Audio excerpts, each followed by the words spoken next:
In this video, we're going to get React Native up and running on our own physical device. So this is going to be like your personal phone that's in your pocket or next to you right now. So let's get to it. Here's the series of steps we're going to go through. We're going to do all this stuff right now inside this video. So hopefully by the end, we'll have an application up and running. Now, for the first project we're going to work on, we're going to use a starter pack, a little starter project that I put together. This starter project has a tiny bit of code inside of it just to get us started and save a little bit of time. Later on inside the course, we're definitely going to be generating our own projects from scratch, but for right now, we're going to use this starter project. So hopefully you found that starter project in the lecture before this one, and hopefully you downloaded that zip file. If you didn't, please flip back to the previous video and download that zip file. Once you've downloaded that zip file, you can then extract it. You can place this project directory right here into any workspace directory you have on your local machine.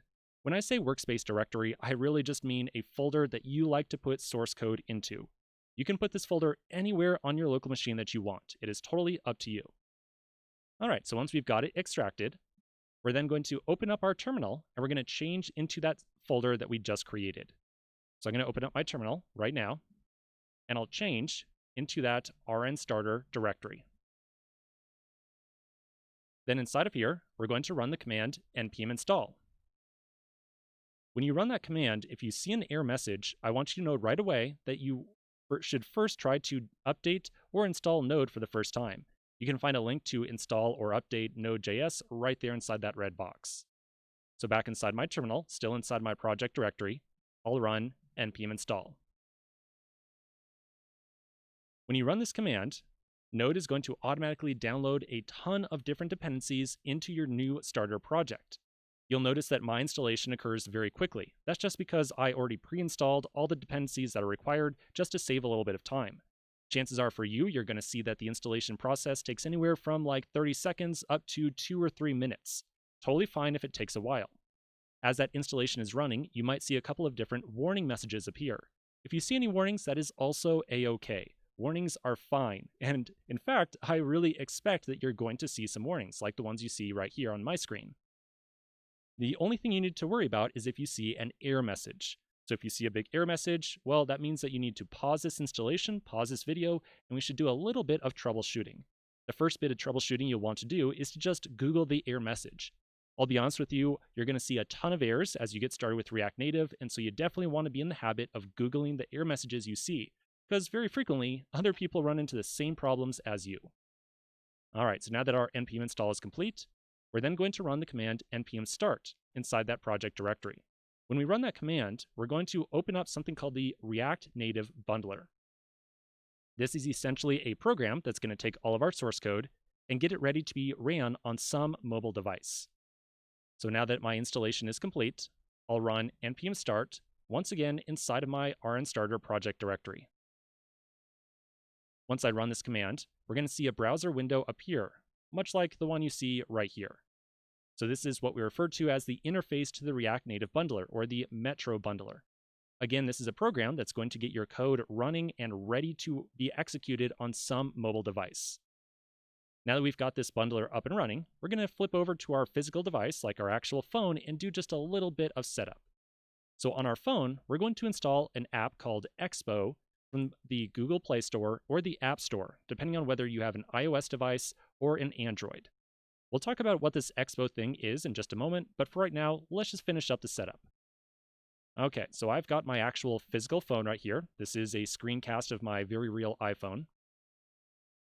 So since I'm on iOS, I'm going to open up the App Store to install this app.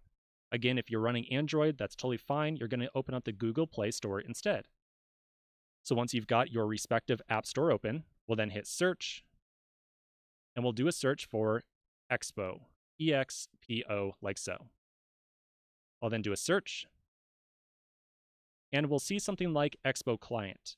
It should be either the first or second result. You'll notice that there's something else on here called Expo with a big yellow logo. That's not what we want.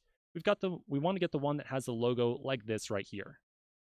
Now, I've already got Expo installed on my phone, once again, to just save a little bit of time, so I'm going to open it right away. But for you, go ahead and install the app, and you can, of course, pause this video while it's installing.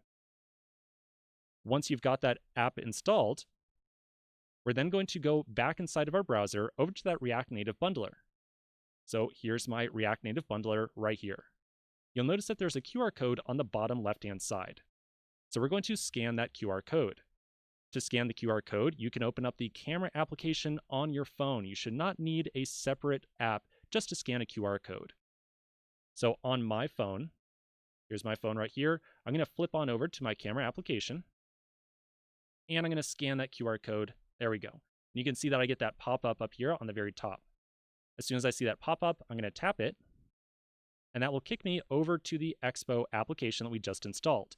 Now, right here, let me pause right here and tell you it is incredibly likely that you're not going to see what I see. Notice how at the bottom it says, Building JavaScript Bundle. If you don't see this message down here, totally fine. I, once again, almost expect that you're going to see something that says like, cannot find connection, or cannot make connection, or something like that, or something like, this is taking longer than it should. If you see a message like that, then there's some immediate troubleshooting we can do. Back inside of the React Native bundler, you'll find a connection setting right here. For me, by default, it is set to LAN. If LAN does not work for you, then you can flip it over to Tunnel instead. When you change it to Tunnel, you'll notice that the QR code right here changes. So flip it over to Tunnel, and then scan the QR code again. When you rescan that QR code, hopefully then the application should start up.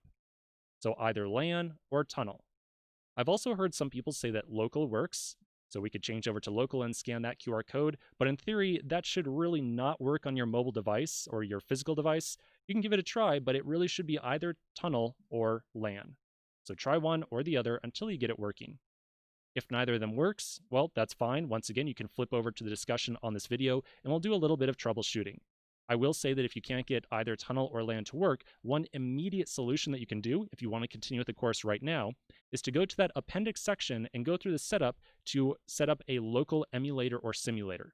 If you do that, you should be able to come back to this screen and get it working with a local device instead. All right, so if I now flip back over to my phone, here we go, the screencast. After a while, you'll notice it's taking a little bit of time here, but eventually this downloading JavaScript bundle process will be completed, and I should see the starter application appear on the screen. So I'm going to wait just a second or two for this to complete. On your device, you might see that this percentage is filling up much faster than mine. That's totally fine. If you're seeing that it's running very, very slow, like ridiculously slow, you can also close down the Expo application and rescan the QR code again. I found that sometimes solves some lagging issues as well. Okay, so now, eventually, once that entire downloading process is complete, I'll see the starter application appear. So this right here is the starter application. This is what we're trying to see. So hopefully you see the words home screen, along with the word like app or something similar at the very top. And that's pretty much it. So we've now got our application up and running, or at least hopefully we do. Once again, if you ran into any issues during the setup process, I really expect that is totally not out of the realm of possibility. Very likely that you ran into some issues, and we can always do some troubleshooting. Just hop over to the QA section. All right, so now the last thing I want to mention very quickly is that if you ever need to stop that React Native bundler, you can open up that terminal window that's running the bundler again and press Control-C. And then if you ever need to start it back up again for any reason, you'll once again run npm start inside of your project directory from the terminal, and then scan the QR code again on your mobile device. And that's pretty much it. Okay, so now that we've got our app up and running, hopefully, let's take a pause right here and continue in the next video.